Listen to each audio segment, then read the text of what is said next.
Assalamu alaikum. Welcome back to the special afternoon edition with me, your host Mariam Mia, only on Salaamedia. And this morning, my colleague Julie Ali had covered the story about a young South African 16-year-old Naqeebah who was prevented from receiving her medal on the podium after she refused to remove her hijab. And this was at the Commonwealth Games where she positioned third and she made podium bronze medal. And it, according to her parents who were interviewed on Salaamedia, Rashida and Lukman, she was just moments before she was going onto the podium. Uh, Rakiba was then told that she cannot podium or have the podium ceremony if she's adorning her hijab. And I think it all happened so quickly. There was confusion because they weren't informed, according to her interview that played out this morning, her parents, that they weren't told beforehand, and then they were told it was the rules and regulations in it. However, today I am now speaking to Naqeebah because she's an up and coming South African judo athlete representing our country proudly, South Africa. And also for me, what struck me is her rise in the ranks of judo, just her ranking and her rise, that she has a flair. And one would think that she was doing judo from a very young age, but no. Naqeebah and her younger sister Hanifa had started judo mid-year June 2020, and as we all know, a very, very difficult start to 2020 because yes, it was in the height of COVID, height of restrictions, and that is the time when where they began their journey into the sport of judo, and they made it. It was in a short time they made it to SA Opens in 2021, where Hanifa podium bronze. They also made Western Cape colors. In 2020, Hanifa got silver at the Commonwealth trials, and Naqeebah came fourth, which qualified both of them for the Commonwealth. Naqeebah podium silver at SA Champs and bronze at Commonwealth. Naqeebah made Judo SA colors, and Hanifa made SA colors this year. Last year, both were ranked number 2 for national rankings. Mashallah, we supposed to be having this conversation and celebrating both Naqeebah and Hanifa's achievements and this meteoric rise in the world of judo, the sport, especially in South Africa. And we are supposed to, especially this Women's Month, we are supposed to be acknowledging and celebrating this meritorious achievements of young South Africans, young Muslims in the world of judo, flying the South African flag proudly overseas in the competitions as well. But sadly, we are here on a serious issue because, in as much as we want to celebrate females and women, and we say we don't have to compromise, we stand our ground on our belief systems, we are here now taking up the plight of Na- Naqeebah, who was not allowed to receive her honors and accolades. Why? Why, I ask you? Because she wanted to reflect her belief, show her Muslim identity. That is her mark of modesty, her faith.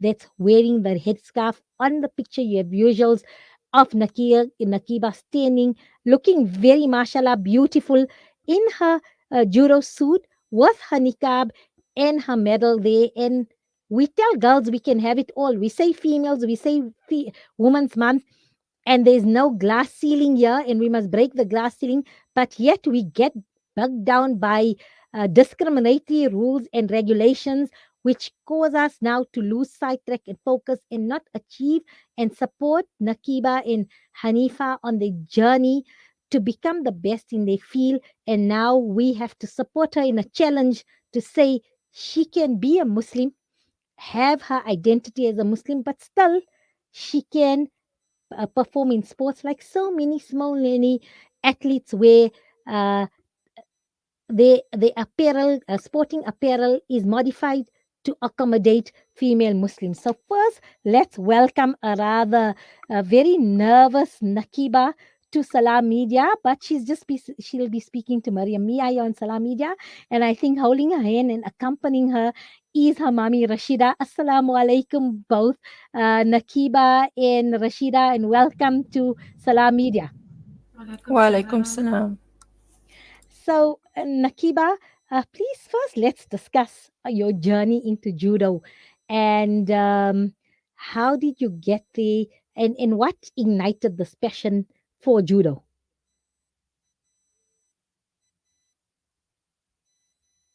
Naqeebah, can you hear me? We seem to have lost Naqeebah. Rashida, can you hear me? Um, Yes, I can. okay. So did Naqeebah did she listen? Did you hear the question asked Naqeebah in terms of what ignited that passion, and how did she get involved in judo?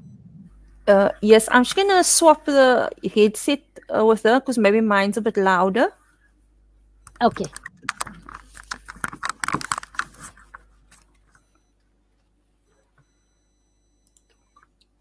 Assalamu alaikum. Walaikum salam, Naqeebah. Naqeebah, so tell us a little bit about what ignited your passion, and how did your interest in judo start? Being mind, it was in a very, very difficult year, the year of COVID, the year of restrictions, and that is the time you actually then, it was, I believe it was a family decision to do judo yourself. Your sister Hanifa and your mom said she also then started judo. Yes, initially we just wanted to learn self-defense, but um, my sensei encouraged us to do tournaments, and I I felt inspired to become better. So you know what? I'm just reading in less than, it's gonna be 3 years now. So it's in just in 3 years you've rose the ranks, and you've been at that competition level, earning colors, and that you've progressed. And I said it's just a meteoric rise in that field in terms of the level where you got in such a short space of time. So, what appealed to you in judo, and did you just feel that you're enjoying it and you're passionate about it? What is it about judo that you enjoy?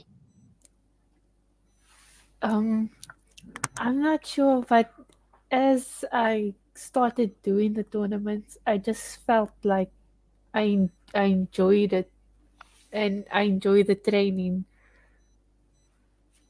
I can hear the enjoyment in your voice. I can hear. You see, there's it. I can hear the enjoyment in your life, in your voice. You're passionate about judo, and it's a sport. It's something that you believe in, and and you're so young. You're really young. You're only 16. In terms of, just explain to us, for listeners, and including myself, who's so not so knowledgeable in judo.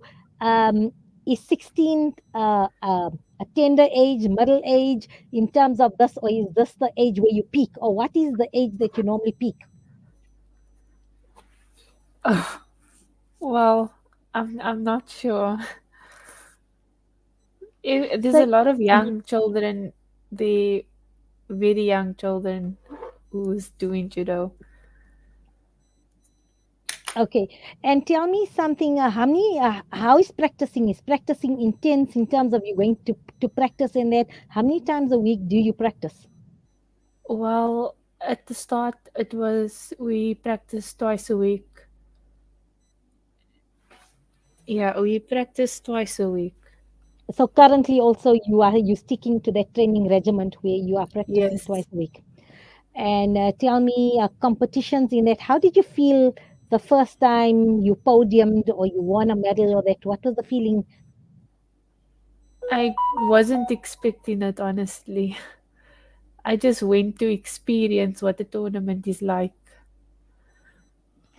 And when both you and your sister were successful in your podium and you received medals and that, how did it feel knowing, what, this is something, not only do I have a passion, but actually it's something that I'm good at. Yes, and then it just gave us more encouragement to become better. And then tell me about, were you aiming for qualifications? Because obviously, to compete in championships, you need to qualify. There are certain qualifications that need to be met in any sporting code. And in judo, then did you start working towards qualifications for Commonwealth? How did that come Well, to be? at first, I never saw myself in completing in a national tournament, and I just tried my best along the way, but I wasn't expecting to be at that type of level. Okay, and then when you made qualifications, then so now you're starting, you're qualifying, you're surprising yourself as well in terms of your capability, your potential, your drive. So when you made Commonwealth, then how did you feel? I mean, when you made it to go to the Commonwealth, did you even think, you know what, I have a chance here, I could podium, I could win a medal? Were you hopeful? Yes, I was definitely hopeful. Excellent. That's good. But also realistically, like, did you know the strength? So tell me, which are the leading judo nations in terms of those that podium and have a good, strong uh, judo team? Like, who are your competition? From which countries? Oh wow, India was there, so I don't know honestly. So India is a strong judo nation with a good judo academy and representation. And that, okay. So now let's move on to really, it pains me as I'm bringing this up because I interview many, many young and aspiring South African sports females because I root for females in it. And it's really, really sad that we have to discuss such a challenging issue, especially in Women's Month, where we're supposed to be celebrating females, where our older females are mentored to younger females. And now we're having to deal with this issue because people are telling you, you can't be Naqeebah, uh, you can't proudly wear your hijab, you can't be a proud Muslim sister wearing your hijab here because that's against the rules. um, and you being discriminated, and you're facing so many challenges. It's now become the focus is taken upon improving yourself in judo, getting to that gold medal. And who knows, you might be even feeling a bit dejected to say, well, if I podium and I'm going to go on my scarf, what's the sense? I'm not going to be able to even accept that accolade and take in that beautiful moment, that hour spent of practice and coming through the ranks, and that it's all going to be for nothing because I won't be able to celebrate my achievement in that. So tell me, how do you feel now? Do you feel conflicted? Um, at the time, I didn't feel that great because I trained very hard and I couldn't. Nakiba? Yes, and I couldn't take a picture on the podium because they wanted me to take my scarf off. So you didn't go. So you didn't podium. You didn't go for the ceremony. No, I didn't.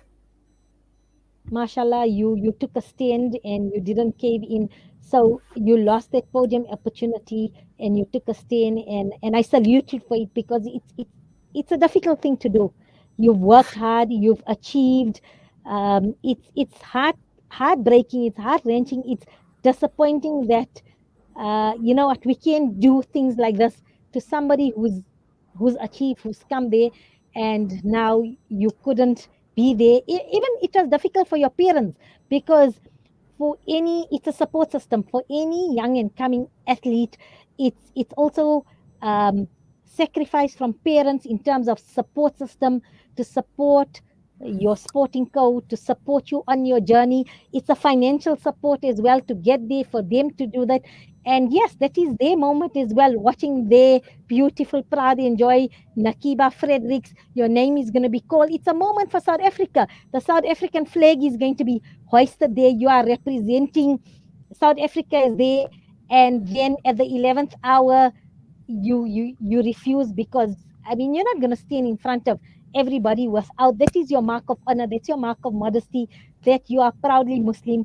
You're not going to take this out and compromise your value system, and I'm so proud you took that stand, you Yes. made that statement. But obviously extreme disappointment for your parents also, who are now thinking, what is going on here, why are we not seeing Naqeebah there? So I want to bring Sister Rashida. How did you feel at that moment? Describe your feelings.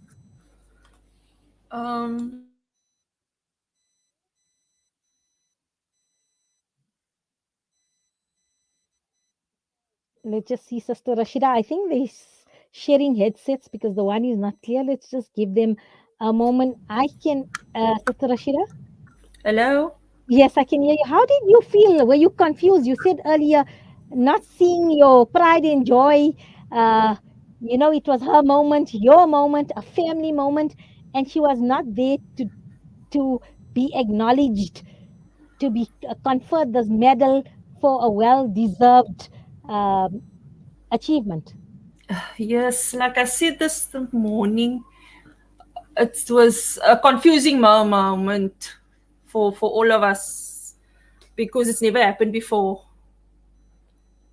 And Naqeebah also was feeling conflicting because she wanted to approach the podium.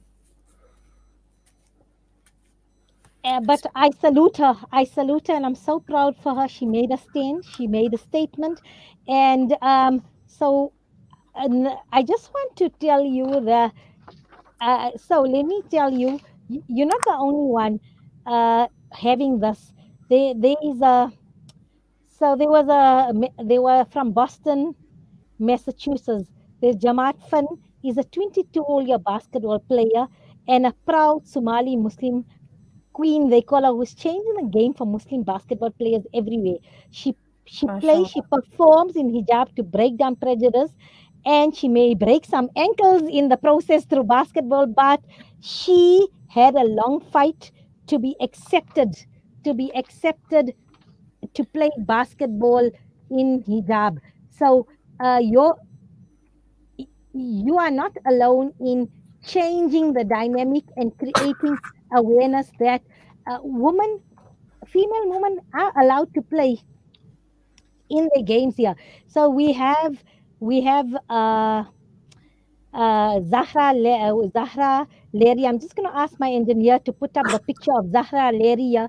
She's also a participant in the Nike Middle East. So she's also uh, she's a figure skater, and she also participated in the Nike commercial where they're showing that the Nike apparel manufacturer has now modified their own designs to accommodate people in various athletes, Muslim athletes in various sporting codes, to allow for them to dress modestly and be in hijab. There's a beautiful, elegant picture of Zahra Leri. She is a Middle Eastern figure skater from the Emirati. And yes, so she was in the design process. We can see it. Then we have a Palestinian referee who is Hiba Saidin. She's the first Palestinian World Cup referee there. And as you can see, visuals there that she's wearing the FIFA referee uniform, but she's got her shorts and she's got her trouser on, and she has a headscarf here, and she's refing a match, and Muslim female women are able to participate in sport here, and apparel makers all over the world are now modifying and adjusting and accommodating for female Muslims to compete with headscarves, to have modest attire apparel. In 2016, the apparel manufacturer Hummel said Hummel changed the world through sport when they started designing soccer kits that would accommodate Muslim mark of modesty in terms of Muslim dressing, including different types of face covering, head coverings. So, yes, I mean, I'm wearing a normal scarf with my outfit here, but I love swimming. And when I go on swimming, there's plenty adapted uh, hijabs that uh, that are made for us with the correct fabric. They modified apparel so we can go swimming. You want to go jogging, you have a special another apparel manufacturer. Adidas has made a running hijab, the two-piece one with the burqa in that. So in 2023, um, I'm really finding I'm astounded. I'm gobsmacked. I'm disappointed that in the world of judo, we have not pivoted in terms of allowing participants even to get a head covering that would allow them to compete, participate in judo, and also come up on the podium and be acknowledged wearing a headscarf. It is sad, yes. So I've got a picture there of the beautiful, stunning looking Jamaat Fun ready to shoot the hoops and make waves in the field of basketball, just as Naqeebah. So, Naqeebah, um, I see your parents, including yourself, are going to take up the challenge to get the discriminatory rules, have a recheck, look through in terms of uh, modifying your our headscarves so that you can participate in judo, do judo in a head covering as well as wear your headscarf when at medal ceremonies. Yes, yes, they are. So I just before we end, I just want to take us because you I spoke to your dad earlier on, and he says that when you're playing in the tournament currently, if you are participating in judo competitions and tournaments, you can't play for your headscarf, but you're forced to even take off your headscarf before you even enter the tournament. Yes, that's what happened. They told us to take it off be, before we entered the hall where the mats were. We were So forced to take it off. yeah, so even before you enter the venue, Yes, so this is current. You are currently made to take out your headscarf even before you enter the venue. yes. And how does it make you feel? I think it's unnecessary because I'm not on the mat at that point and I'm still walking towards the mat and they want me to take it off then already. And have you now, I mean, you've also researched in terms of female Muslims in other sporting codes where apparel manufacturers, along with them, have worked on designs to accommodate them in the various code of sports. Is that something that you want to even take on to look at a head covering? Because currently, um, as your dad had said on the interview, that they regard a headscarf as dangerous in the judo sports, but however at jiu-jitsu, which has a lot more handling around the neck and face area, there you allowed to wear, and there it's not deemed dangerous. But here in judo, they're saying the headscarf, yes, certain, the way I'm wearing my scarf now could be dangerous, but if there is a modified way of wearing your headscarf, would that Yes, not then take away the element or the concern of danger? And we have to probably revisit and relook at what within the parameters of what defines danger in judo regarding a head covering. yeah. I think there are different designs of the headscarf where you can just put the material a bit tighter on the neck so it's not so loose. That I think that would be like it's it's tight on your neck so it wouldn't be all over the show. Yes, so I'm just going to ask my producer, my engineer, to place the one back of Zahra Larry, whose figure skating one looks, and we can see this one here is modified. It's all in one piece, but it's not like you say all over the place. It looks firm, and I mean, there's ways that we could work with apparel manufacturers and find a way. Yes, we understand certain ways of wearing it and certain fabrics. I mean, I'm not going to go swimming with with my scarf in the type of fabric that I'm using now. But obviously, there are different type of fabrics available that would aid and be conducive, and the different ways that we can modify it. People, uh, we have many people who have a flame designing and come up with various ways around this in terms of creating and adapting according to your sporting code. So that is what judo federations could look into. And yes, I'm just so pleased that we have this opportunity to have this discussion and to bring this issue and highlight this issue. And I wish you support in on Salam Media side, and if we will support you and provide you with a platform in terms of being able to compete in judo, hence also being able to podium wearing your headscarf, and also looking at ways Shukran. to modify the headscarf so that you can practice your code of sports, create awareness, and also it paves the way for other female Muslims who would like to do judo, but this is holding them back as well. It is a challenge, but it's 2023. We need to pivot, and also we're not saying break rules, but we need to look at rules that are discriminatory, that hint of Islamophobia, and that then discriminate with females in terms of now closing opportunities because of their belief system, because of their way of life. Because if we are going to celebrate Women's Month, then it's not supposed to be just lip service, but it's about how we support athletes such as Nabila Fredricks in her way of life, her belief system, that she still can do judo without being discriminated against. So I think this is what we should do as well on Women's Day, is to take up and provide a platform as well as solution going forward for athletes who find themselves in difficult circumstances and being discriminated on purely because of their belief in their way of life. Nabila, in closing, what would you like to say? Is there anything else you'd like to add? Um, Not really, but you don't. I just wanted to say, don't let anyone change who you are. Like Absolutely. when I wanted to stand on the podium, I wanted to stand with my scarf on because I achieved the medal, and And yeah. I'm really proud of you. I have here Pain Kids Jiu-Jitsu. I'd like to acknowledge my team here of Abdul Salam and Nazreen. We've picked up some footage here from Detroit.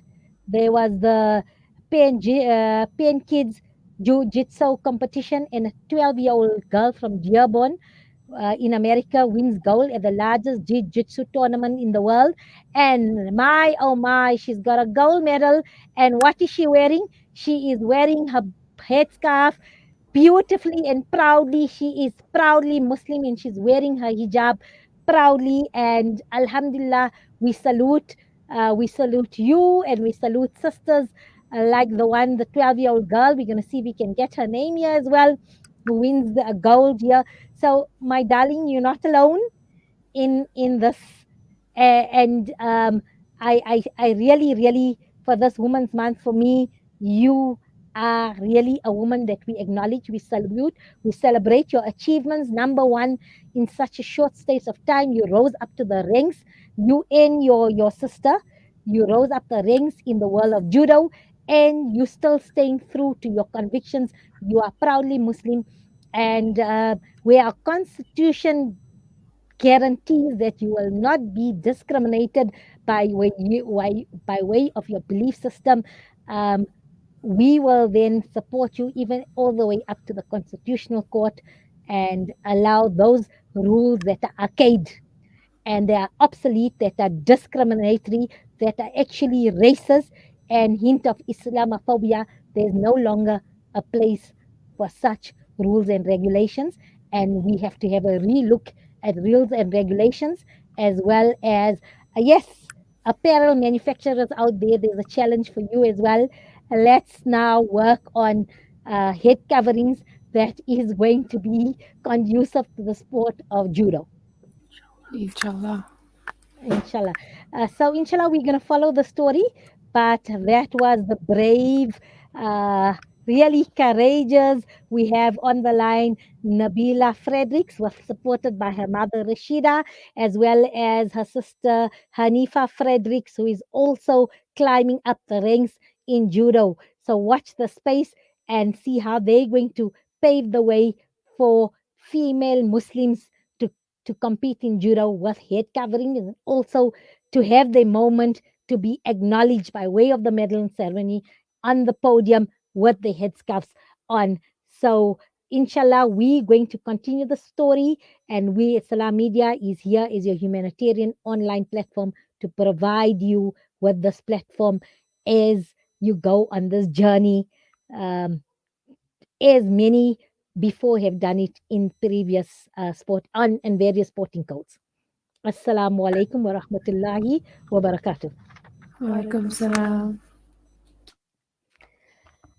salam. Um, and we're going to play out, and that was the Nabila and her mother Rashida Fredricks on the line, and that was a special edition. It was good to be back at home in the studio in my seat. I love it that I have this privilege and opportunity to have this platform here where we can raise issues, we can support courageous people, as well as we have a privilege coming out. Technology has enabled us to come out as we've done earlier on the AMA camps that they support the Al Yasmin camp, where we have an opportunity to support families who are destitute there, who have just come up in life slowly, somewhat, and then to have natural disaster inflicted upon them.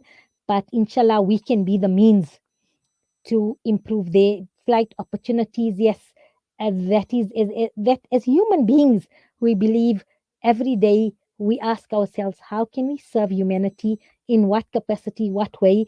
I'm pleased I have this platform of privilege, I call it, that I can provide a platform where we can raise issues, create bring these issues for the fore and be the instruments of change, as well as other means where we facilitate others so that they can also have their basic needs of food, shelter, safety, security, education, also uh, being attended to, inshallah. And we are that means, inshallah.